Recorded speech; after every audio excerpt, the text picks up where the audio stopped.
अस्सलाम वालेकुम नाजरीन, प्रोग्राम दूसरा रुख में खुशामदीद। मैं हूं आपका मेज़बान नादिर गुरामानी। नाजरीन, इस वक्त पाकिस्तान तहरीक इंसाफ और हुकूमत के दरमियान मामलात अगर हम देखें तो वो मुज़ाकरात की तरफ ताहाल जाते हुए नज़र नहीं आ रहे और अब भी हमने ये देखा है कि ये पेशरफ ज़रूर आई है कि जो मुज़ाकरात के हवाले से एक गुफ्तगू चल रही थी, उस हवाले से बानी PTI इमरान खान ने जो मुज़ाकरात या एहतजाज का इख्तियार है वो अपोजिशन अलाइंस को दे दिया है कि PTI ने एहतजाज करना है या फिर मुज़ाकरात की तरफ जाना है, ये अपोजिशन अलाइंस फ़ैसला करेगा।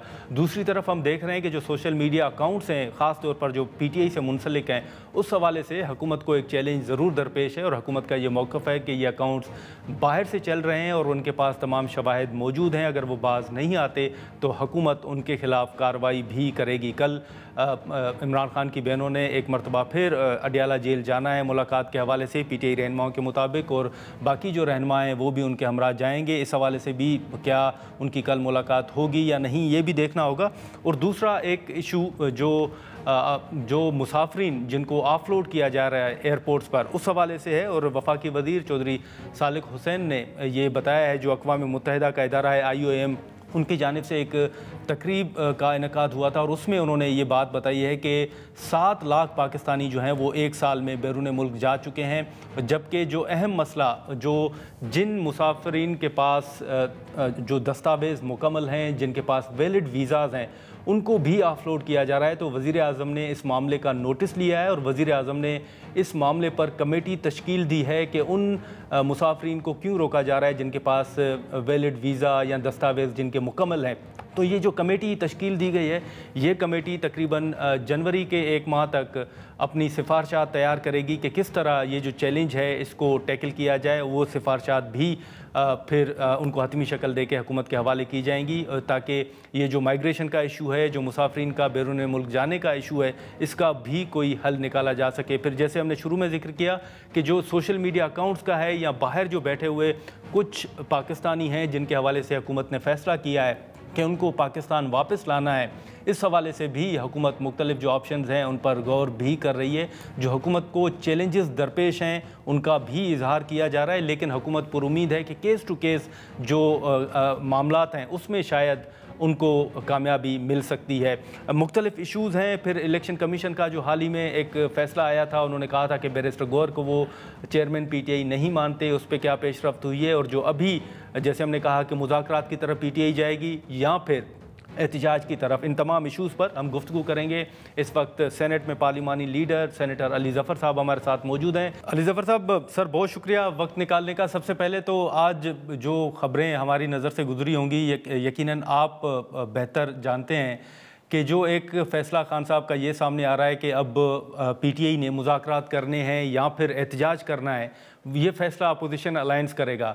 तो ये आप क्या देख रहे हैं कि खान साहब क्या ये जो पैगाम है ये कब पहुंचा है, या आप देख रहे हैं कि मुज़ाकरात के हवाले से कोई राब्ता हुआ है, इसी वजह से खान साहब ने कहा है कि अब आपने मुज़ाकरात करने हैं या एहतजाज की तरफ जाना है, ये फैसला जो है वो अलायंस करेगा?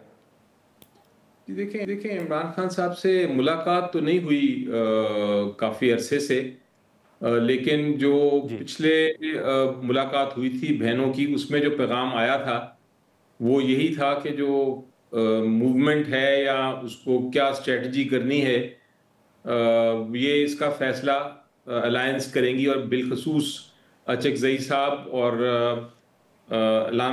जो लामा साहब हैं, राजा साहब, वो करेंगे। तो यही पैगाम है। उसके बाद कोई तब्दीली तो नहीं उसमें नज़र आई मुझे, ना कोई गुफ्तगू हुई या कोई पैगाम ऐसा आया मज़ीद जो इसको तब्दील करे। तो यही पोजीशन है और हम सब यही इंतज़ार कर रहे हैं कि वहाँ से क्या इंफॉर्मेशन आती है या क्या वहाँ से स्ट्रेटजी आती है। लेकिन अली ज़फ़र साहब, हाल ही में जो PTI रहनुमाओं की स्पीकर कौमी असम्बली के साथ मुलाकात हुई थी, उस मुलाकात के बाद भी स्पीकर साहब ने कहा था कि मुज़ाकरात के ज़रिए ही आगे बढ़ा जा सकता है। तो सर, ये जो हालात हाल ही में पैदा हुए हैं, इनके बाद स्पीकर ऑफिस से या कहीं से आप समझते हैं कोई राब्ता नहीं हुआ, या वो जो हुकूमत बार बार दावा कर रही है कि हमारी पेशकश मौजूद है, क्या वो PTI कबूल कर सकती है? जी, जहाँ तक स्पीकर साहब का है, उनकी तरफ से एक आया था पैगाम, हमारी मीटिंग भी हुई थी एक वक्त, ऐसा आया था जब हम सब उनके साथ ही बैठे थे, और हमने ये कहा था कि अगर आप चाहते हैं कि मज़ीद कोई आगे बात बढ़े तो फिर आप पहले हमारी मुलाकात कराइए, फैसिलिटेट करिए कि मुलाकात हो सके, कम से कम पार्लियामेंटेरियंस की मुलाकात हो जाए, बहनों की मुलाकात हो जाए खान साहब से, ताकि फिर वो उनसे हिदायत ही मिलेगी तो हम आगे चल सकेंगे।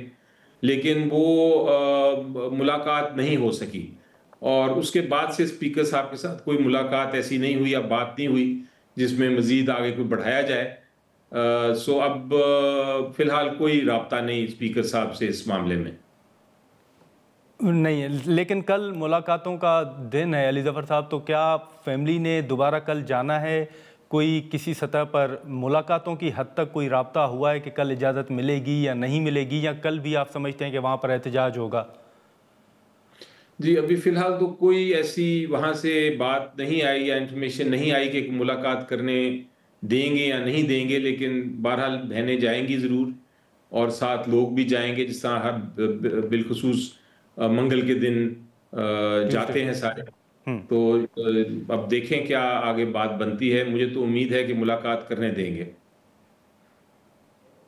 अच्छा, आपको उम्मीद है। चलें, लेकिन अली ज़फ़र साहब, ये सर हाल ही में हमने देखा कि जो खैबर पख्तूनख्वा के अंदर तब्दीली आई, उसके बाद बार बार गंडापुर साहब का जिक्र भी हो रहा है। फिर जो कमेटी तश्कील दी गई है उसमें भी गालबन उनको शामिल नहीं किया गया। क्या गंडापुर साहब नाला हैं, वो किसी सियासी एक्टिविटी में इस वक्त नज़र नहीं आ रहे? कोई शिकवा उन्होंने किया है? जी, मेरे ख्याल है ये सवाल आपको उनसे पूछना चाहिए। मुझे तो नहीं मालूम कि वो नाला है कि नहीं, लेकिन वो हाँ। बड़े एक सुकून है हमारे पार्टी के और बड़े एक्स चीफ मिनिस्टर हैं। उनको केपीके की हुकूमत का भी पता है, नेशनल पॉलिटिक्स का भी पता है, तो यकीनी तौर पे वो इन्वॉल्व भी हैं, उनसे मुशावरत भी होती है। लेकिन फिलहाल वो आप दुरुस्त कह रहे हैं कि उनको नहीं किसी वजह से पॉलिटिकल कमेटी में शामिल किया गया। वो बहरहाल अभी देखेंगे, खान साहब से मुलाकात होगी तो उनसे पूछा जाएगा, क्योंकि अल्टीमेटली तो उन्होंने बताना है कि आगे किस तरह कौन क्या करेगा, किसका क्या रोल है। हाँ, लेकिन अली ज़फ़र साहब, अभी हम तलाल चौधरी साहब का बयान भी देख रहे थे, जो पीटीआई के सोशल मीडिया अकाउंट्स हैं या कुछ यूट्यूबर्स के हैं। उस हवाले से हुकूमत अब ये कह रही है कि उन तमाम जो अकाउंट्स हैं उनके शवाहिद मौजूद हैं, वो बाहर से चल रहे हैं। और फिर ये भी कहा गया है कि अगर एक्स ताउन नहीं कर रहा तो शायद पाकिस्तान में उस पर पाबंदी भी लगाई जा सकती है। आप पीटीआई ओन करती है सर जितने अकाउंट्स खान साहब के अलावा बाहर से चल रहे हैं, ऑपरेट हो रहे हैं, जो ट्वीट्स हो रही हैं? जी देखें, बिल्कुल नहीं ओन करती। पीटीआई का ऑफिशियल एक अकाउंट है, ज़रूर है, लेकिन बाकी सारे लोग अपनी अपनी तबसरे करते हैं। कुछ इश्यूज पे पीटीआई की उसमें होती है उनके साथ एक तरह से एग्रीमेंट के, हाँ वो जो कह रहे हैं ठीक है, लेकिन कई चीज़ों पे नहीं होती। तो वो बहरहाल अपनी ही पोजीशन रखते हैं। हमारा पीटीआई का डायरेक्ट ना कोई उनके ऊपर डायरेक्शन है, ना कोई उनके ऊपर कंट्रोल है।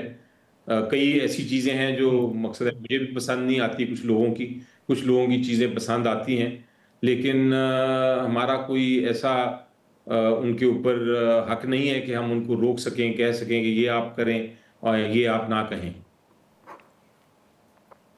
ठीक है, लेकिन अली ज़फ़र साहब, इसमें सर थोड़ी मैं वज़ाहत आपसे ज़रूर जानना चाहूँगा कि एक तो कुछ लोग तो वो हैं जो यूट्यूबर्स हैं, जो सहाफ़ी रहे हैं माजी में, कुछ तो वो हैं, लेकिन कुछ लोग वो हैं जिनका पीटीआई से ताल्लुक़ है, जैसे शहबाज गिल साहब हैं। अब अगर वो भी ट्वीट करते हैं तो आप समझते हैं कि उनसे पीटीआई का कोई ताल्लुक़ नहीं है, वो ज़ाती हैसियत में करते हैं? जी देखें, डिपेंड करता है कि वो किस पॉइंट पे जिक्र कर रहे हैं, किस बात पे कर रहे हैं। तो हर चीज़ तो जी। ऑन नहीं की जा सकती किसी की भी। लेकिन यकीनी तौर पे चूंकि वो जिनका आपने जिक्र किया, कुछ अगर वो हिस्सा हैं पार्टी का और बड़ा कोर हिस्सा हैं, तो फिर उनकी जो बात होती है तकरीबन वही बात फिर पार्टी की भी होती है, वहां से ही लेके वो बात करते हैं। लेकिन बहुत सारे ऐसे लोग हैं सोशल मीडिया पे जो अपनी तरफ से मनगढ़ंत खबरें भी कर देते हैं, झूठ भी बोलते हैं, और उनको भी हम देखते हैं। लोग खुद ही समझेंगे कौन सी सच है, कौन सी झूठी चीज है, लेकिन उन पे हमारा कंट्रोल नहीं होता, उन लोगों पे जो अपनी खुद ही यूट्यूब चला रहे हैं। लेकिन जो पार्टी का हिस्सा है वो जरूर जो बात करते हैं वो काफी हद तक वही होती है जो कि पार्टी की मौक़िफ़ है। ज़रूरी नहीं है कि हर बात पार्टी का ही मौक़िफ़ हो सकता है मैं कई बार बात करता हूँ तो मेरा अपना एक मैं कह देता हूँ कि मेरा ज़ाती पॉइंट ऑफ व्यू है, लेकिन जी, बाद में जी। पार्टी उसको तब्दील भी कर सकती है, या जब मुशावरत होती है तो उस पे फिर पार्टी अपनी पॉलिसी देती है। यही इसी तरह हर पार्टी आगे चलती है। लेकिन जब आप एक बार पार्टी की हाँ जी। तरफ से कोई स्टेटमेंट दें तो फिर वो पार्टी की ही स्टेटमेंट होती है। नाज़रीन, यहाँ पर एक मुख्तसर सा ब्रेक लेते हैं और ब्रेक के बाद गुफ्तगू को आगे बढ़ाते हैं। प्रोग्राम में एक बार फिर खुशामदीद। सर, एक चीज़ ये भी बताइएगा कि अभी जो इलेक्शन कमीशन ने बैरिस्टर गौर साहब को ख़त लिखा था और कहा था कि वो चेयरमैन पीटीआई नहीं है, इलेक्शन कमीशन ने मानने से इनकार किया और ख़त भी लिखा। उसके बाद अब पार्टी का स्ट्रक्चर क्या है सर? पार्टी का इस वक्त ढांचा क्या है? कौन चेयरमैन है? या आप समझते हैं कि इस वक्त पीटीआई का कोई चेयरमैन एग्जिस्ट नहीं करता और दोबारा जो इंट्रा पार्टी इलेक्शंस हैं वो होने हैं?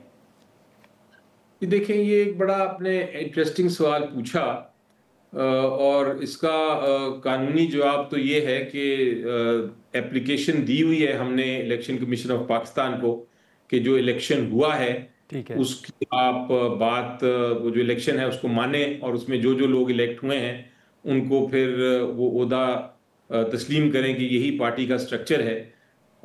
इलेक्शन कमीशन ऑफ जी। पाकिस्तान ने उस पर फैसला नहीं किया अभी तक। सिर्फ उन्होंने ये कहा है कि हमने अच्छा। बहस सुन ली है, लेकिन हाई कोर्ट ने चूंकि स्टे ऑर्डर दिया हुआ है, फैसला अनाउंस करने से रोका हुआ है, तो फैसला अनाउंस नहीं कर सक रहे। तो इस वक्त कानूनी पोजीशन यही है कि हमने इलेक्शन करा लिया हुआ है, जिसमें गौहर साहब चेयरमैन हैं, इलेक्टेड चेयरमैन हैं, लेकिन चूंकि इलेक्शन कमीशन ऑफ पाकिस्तान ने अभी तक उसको एक्सेप्ट या रिजेक्ट नहीं किया, तो ये एक तरह से लिम्बो में है, एक तरह से हम एक खला में हैं। तो सर, ये जिस एप्लीकेशन का आप जिक्र कर रहे हैं, दरख्वास्त का, ये तो इलेक्शन कमीशन के ख़त से पहले की आप गुफ्तगू कर रहे होंगे यकीनन कि ये आपने पहले दी होगी, लेकिन इलेक्शन कमीशन का तो अभी फैसला आया है। तो आप समझते हैं कि दोबारा इंट्रा पार्टी इलेक्शन की तरफ अभी भी आपका यही मौक़िफ़ होगा कि आप नहीं जाएंगे, इलेक्शन हो गए उसी को तस्लीम किया जाए? जी, मेरी नज़र में अभी तक फाइनल फैसला नहीं है। ये लेटर लिखा है इलेक्शन कमीशन ऑफ पाकिस्तान ने, और उन्होंने यही कहा है कि हम ठीक है। आपको अभी तक नहीं मान रहे। लेकिन जो फाइनल ओके। फैसला है वो तो एप्लीकेशन, जब फाइनल फैसला होगा कि क्या इलेक्शन वैलिड है कि नहीं, दुरुस्त है कि नहीं, तभी वो अपना कोई हुक्म दे सकते हैं, और तभी फिर हम उसके बाद फैसला करेंगे कि हमने इंट्रा पार्टी इलेक्शन दोबारा कराना है या कि अपील करनी है। वो चीज़ें बाद में है। अभी एक इंटरिम लेटर है। इंटरिम लेटर में उन्होंने सिंपली ये कहा है कि हमने अभी तक आपकी बात नहीं मानी, आपकी इलेक्शन को नहीं माना। ये नहीं कहा कि हम नहीं मानेंगे। सो ये एक अच्छा। अभी क्लैरिफिकेशन है इस मामले में मेरी। अच्छा, और अपोजिशन लीडर के मामले पर सर कोई पेशरफ नहीं हुई अभी तक? जी, ऑपोजिशन लीडर के मामले में एग्जैक्टली वही पोजीशन है कि हमने दे दी है दरखास्त ऑपोजिशन लीडर के लिए। स्पीकर को भी दी है, नेशनल असेंबली के ऑपोजिशन लीडर के लिए चकजई साहब की, और लामा साहब की सेनेट चेयरमैन को भी दी है एप्लीकेशन, और हमने मुलाकातें भी की हैं उनसे, दरखास्त भी की है, फ्लोर ऑफ द हाउस पे भी कहा है, लेकिन अभी तक वो वहाँ से कोई फैसला नहीं आया।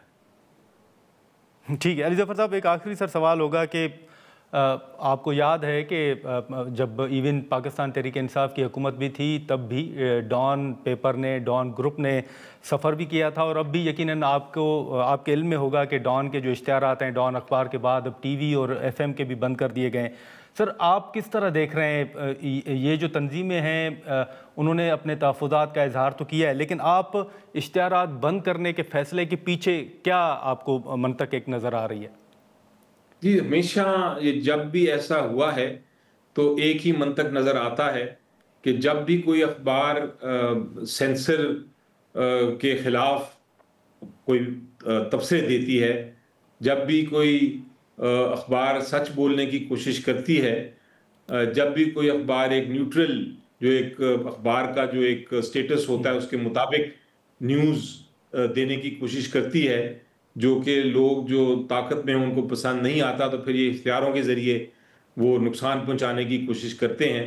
और डॉन के साथ तो बहुत बार हो चुका है। ये वही अखबार है जिसको कायदे आज़म मोहम्मद अली जिन्ना ने इसको शुरू किया था। तो मेरी नज़र में बुनियाद रखी। जी। ये जो है ये ऐसी अखबार है जो हमारा एक असासा है, और उसको अगर कोई बंद करने की कोशिश कर रहा है इसी जरिए के अब इश्तिहार रोक दे, तो ये एक सरासर ज्यादती है। और इसके खिलाफ हमें भी एक पॉलिटिकल पार्टी के तौर पे भी एहतजाज करना चाहिए, और जो आपकी तंजीमें हैं वो तो कर ही रही हैं, उनको भी भरपूर जी। हमारे साथ मिलके ताउन करना चाहिए कि हम ये इस किस्म की हरकत ना होने दें, क्योंकि इस तरह फिर आपका जो फ्रीडम है, आज़ादी है सहाफ़त की, वो आप ख़त्म कर देते हैं।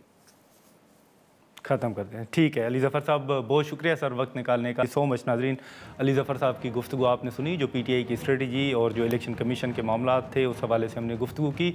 यहाँ पर एक मुख्तसर सा ब्रेक लेंगे और ब्रेक के बाद मुस्लिम लीग नून का मौक़िफ़ जानने की कोशिश करेंगे और सेनेटर अफनानुल्लाह खान साहब हमें ज्वाइन करेंगे।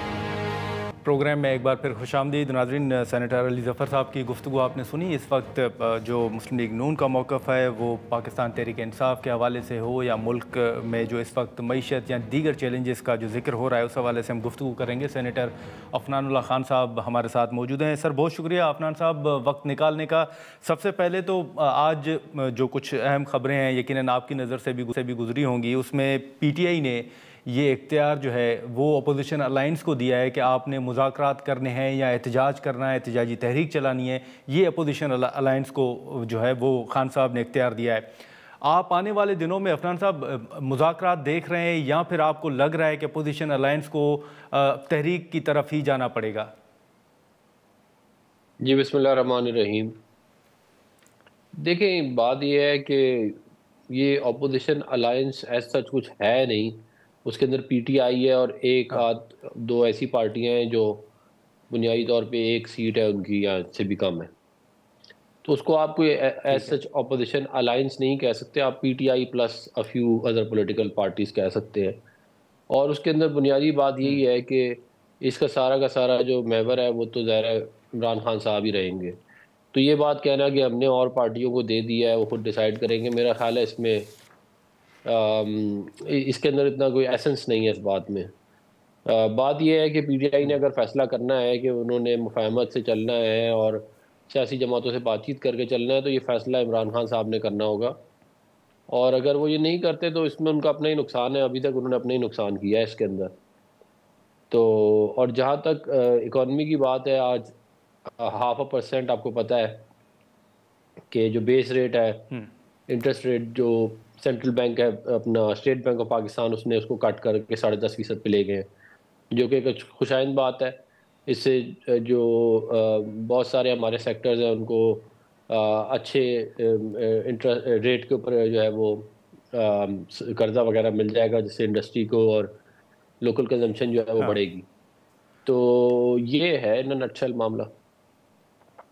ठीक है, लेकिन लेकिन अफनान साहब अभी हम अगर देखें तो हुकूमत जो पीटीआई के सोशल मीडिया अकाउंट्स हैं या खान साहब का जो सोशल मीडिया अकाउंट है एक्स का, आप समझते हैं कि उस हवाले से हुकूमत को चैलेंजेस दरपेश हैं, या जैसे आज तलाल साहब ने गुफ्तगू की है कि ये अकाउंट्स बैरून मुल्क से चल रहे हैं और उनके पास तमाम शवाहिद मौजूद हैं, उनके खिलाफ कार्रवाई होगी। आप क्या देख रहे हैं आने वाले दिनों में? आप देख रहे हैं कि पाकिस्तान के अंदर, जैसे अकील साहब ने कहा था कि अगर एक्स ने ताउन ना किया तो फिर उसको पाकिस्तान के अंदर बंद कर दिया जाएगा, तो आप देख रहे हैं कि हालात इसी तरफ जा रहे हैं कि सोशल मीडिया प्लेटफॉर्म बंद होगा?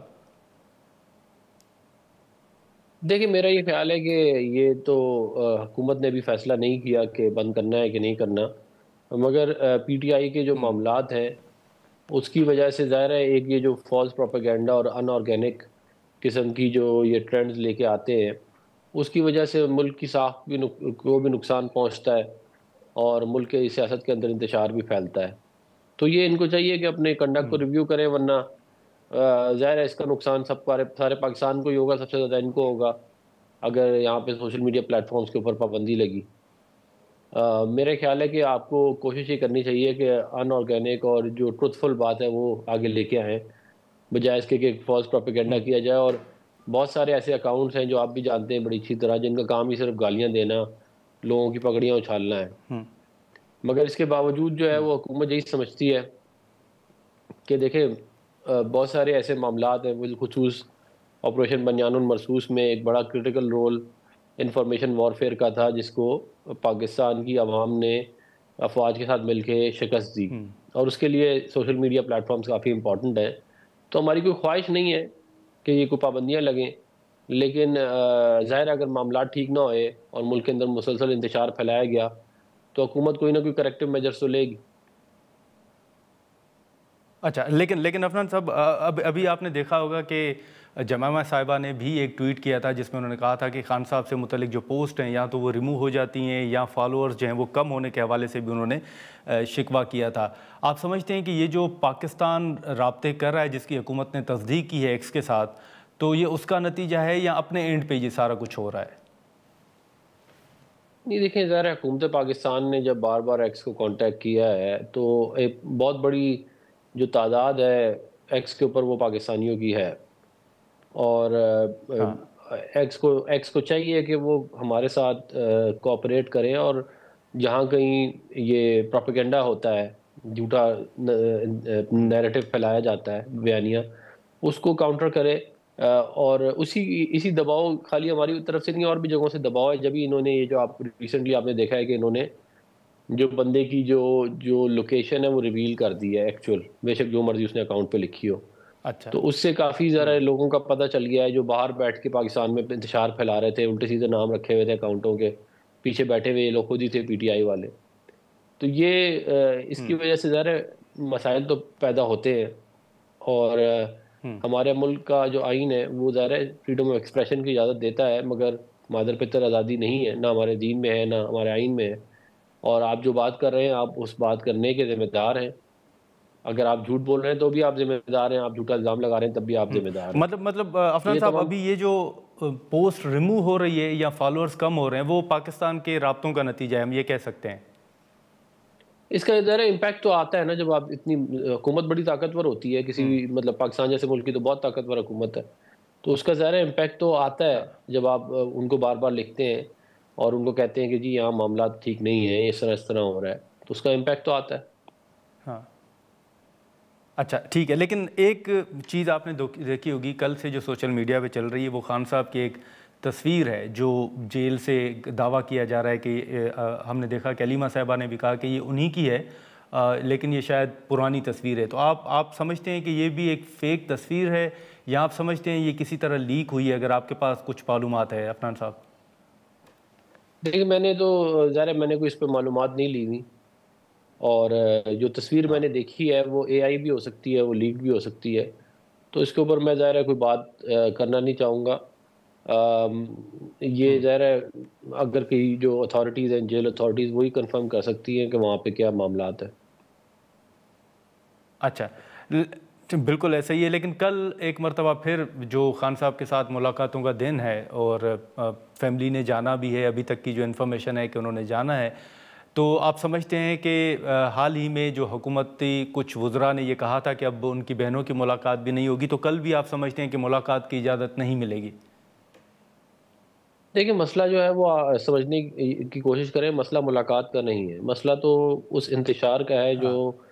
इमरान खान साहब पाकिस्तान में फैलाना चाहते हैं, और उन्होंने कामयाबी से पिछले 15 साल, 13-14 साल इस मुल्क में बहुत इंतशार फैलाया भी है, इस मुल्क की इकॉनमी को डीरेल किया है, सी पैक को डीरेल किया है, सोशल हमारी वैल्यूज़ तबाह की हैं, मुल्क की जमहूरियत का जनाजा निकाला है, मीडिया के अंदर तबाह बर्बादी लेके आए हैं। तो ये चाहते हैं कि कंटिन्यूएशन हो उस तबाह बर्बादी की, तो ज़ाहिर है वो तो अलाउ नहीं की जा सकता ना, वो पहले काफ़ी हो गया जो होना था।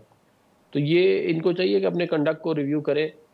अगर ये इंतशार फैलाएँगे जैसा कि माज़ी में ये फैलाते रहे हैं, तो फिर इसका नतीजा इनके लिए अच्छा नहीं निकलेगा।